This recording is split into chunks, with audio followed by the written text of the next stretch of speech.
सबको जय मसीह की। आज का वीडियो का टॉपिक है, क्या शैतान से लड़ने के लिए आपके अंदर ताकत काफ़ी है? शैतान से लड़ने के लिए आपके अंदर जो ताकत है वो क्या काफ़ी है?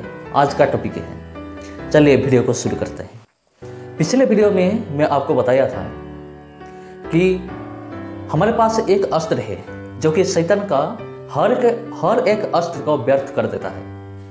वो है खुदा का वचन। उसके साथ साथ और एक चीज की जरूरत भी है। वो क्या है? वो है प्रार्थना। लेकिन यहाँ सवाल है, हम जो प्रार्थना करते हैं, हमारी प्रार्थना में क्या शक्ति है?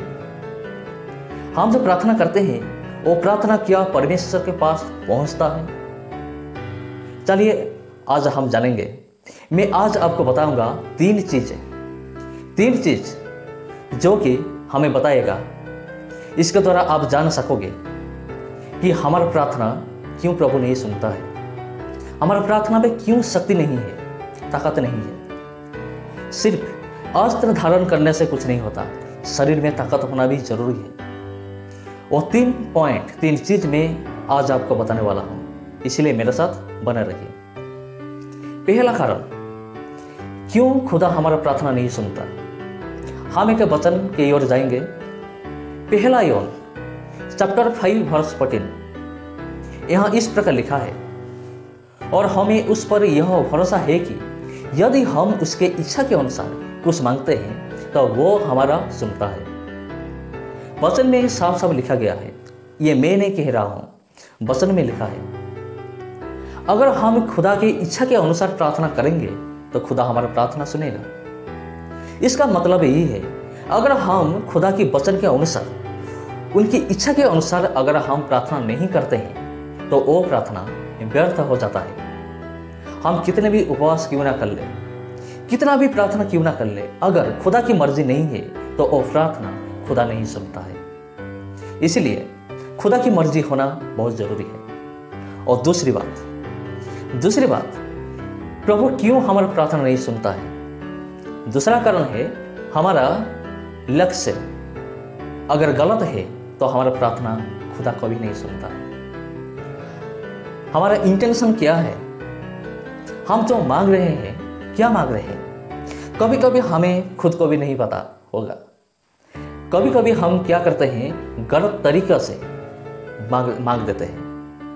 कभी कभी हम क्या करते हैं, गलत तरीका से हम मांग देते हैं, इसलिए प्रभु वो चीज नहीं देता है। हमारा पूछने का तरीका ही गलत है, हमें खुद नहीं पता कि हम क्या मांग रहे हैं, तो खुदा हमारा प्रार्थना नहीं सुनता है। ये दूसरा कारण है। अगर हम गलत इरादे में कोई भी चीज मांगते हैं तो खुदा हमारा प्रार्थना नहीं सुनता है। हम कितना भी उपवास क्यों ना कर ले, कितना भी प्रार्थना क्यों ना कर ले, लेकिन हमारा इंटेंशन, उद्देश्य हमारा अच्छा होना चाहिए, तो प्रभु हमारा प्रार्थना सुनेगा, नहीं तो नहीं सुनता है। जेम्स चैप्टर 4 वर्स 3, याकूब की किताब 4 का 3 पद में लिखा है। यहाँ इस प्रकार लिखा गया है, आप पूछते हैं और प्राप्त नहीं करते हैं क्योंकि आप गलत तरीका से पूछते हैं। मेरे प्रियो, अगर हम जो कुछ भी मांग रहे हैं और मांगने का तरीका अगर गलत है तो वो प्रार्थना खुदा के पास कभी नहीं पहुंचेगा। और तीसरा कारण, ये सबसे महत्वपूर्ण है, हमारे विश्वास की कमी के कारण हमारा प्रार्थना खुदा के पास नहीं पहुंचता है। हमारे विश्वास अगर नहीं है, हम जो मांग रहे हैं, अगर हमारा विश्वास नहीं है वो हमें मिलेगा, तो वो चीज कभी हमें नहीं मिलता।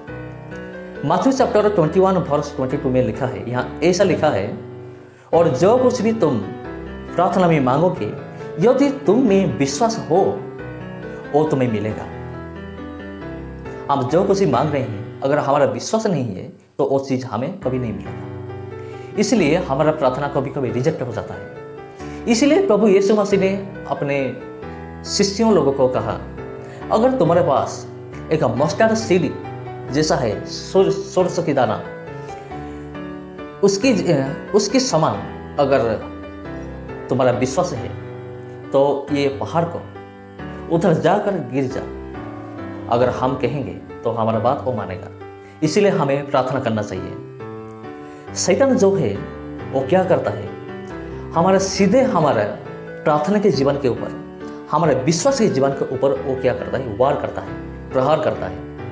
क्योंकि शैतान को अच्छी तरह से पता है अगर ये विश्वास में दृढ़ हो जाएगा, स्ट्रांग हो जाएगा, तो मैं इसे कभी हरा नहीं पाऊंगा।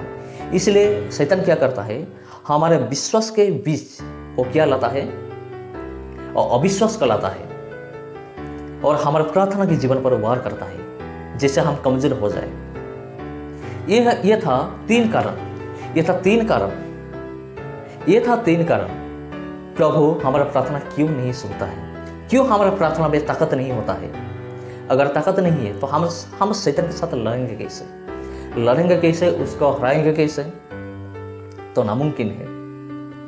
बाइबल में कुछ प्रार्थना के योद्धा थे। रानी एस्टर, एक रानी की होने के बावजूद भी उन्होंने क्या प्रार्थना किया, अपने लोगों के लिए, प्रभु के लोगों के लिए उन्होंने प्रार्थना किया। और उनकी प्रार्थना में इतना शक्ति था, इतना ताकत था। और क्या हुआ, उनकी जो प्रार्थना था, उनकी प्रार्थना के आधार पर सारे प्रभु के आदमी, परमेश्वर के यहोवा का आदमी, जितने भी लोग थे, उनका कुछ भी नहीं हुआ। दानियल एक प्रार्थना के योद्धा थे। उनके प्रार्थना में शक्ति था कि वो शेर का मुंह को बंद कर दिया। हालेलुया। मेरे प्रिय भाइयों और बहनों, राजा दाऊद खुद एक प्रार्थना के योद्धा थे। वो के राजा थे, उनका क्या जरूरत था प्रार्थना करने में। वो के राजा थे, उनके पास सब कुछ था, लेकिन उन्होंने प्रार्थना कर रहे थे। दिन रात उन्होंने प्रार्थना कर रहे थे और वचन को ध्यान कर रहे थे। और प्रभु यीशु मसीह ने भी खुद प्रार्थना किया और खुद अपने चेले को भी सिखाया कि तुम प्रार्थना करो। प्रभु यीशु मसीह ने उनके सेवकाई के जीवन के अंदर प्रार्थना को बहुत मात्रा में गुरुत्व दिया है, इंपॉर्टेंस दिया है। इसलिए हमें प्रार्थना करना जरूरी है, और प्रार्थना करेंगे सही तरीकों में, हमें प्रार्थना करेंगे तो हमारा प्रार्थना प्रभु जरूर सुनेगा। आज के लिए इतना ही, फिर मिलेंगे और एक नया टॉपिक के साथ। ये बहुत इंटरेस्टिंग होने वाला है। तब तक सबको जय मसीह।